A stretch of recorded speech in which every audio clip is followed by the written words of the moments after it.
think it is appropriate for the city attorney to demand documents from media entities on how editorial decisions are made?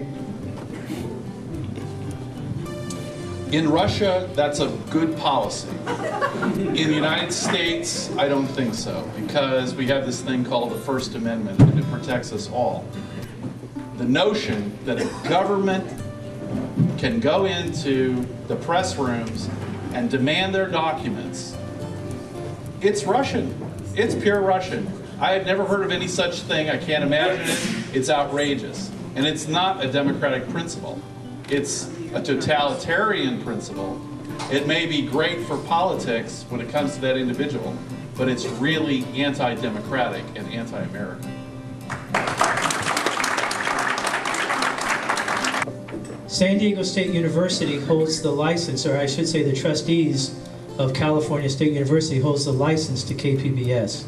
Sending them a public records request for public documents is not inappropriate, and then informing the public of the behind-the-scenes role that the Union Tribune played. Do you know who the chairman was of the Building Fund Committee, at which all the local programming that was supposed to be produced and isn't produced? Do you know who the person was that was the head of that? Does anybody know? David Copley. David Copley. That's what we found out. David Copley raised all the money for the building at which they were supposed to do the local production for KPBS.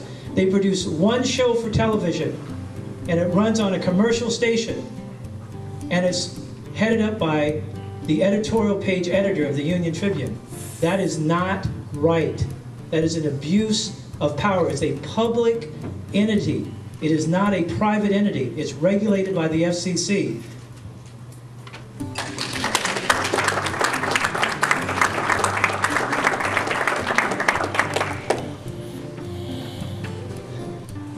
I'll be brief. Mr. Aguirre issued 2 public records requests to that radio station for documents regarding their First Amendment protected editorial programming decisions.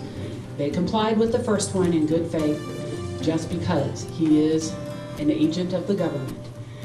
However, this is one of those very few instances where after issuing the second public records request and after consulting with a First Amendment attorney, Mr. Aguirre recognized his mistake and withdrew.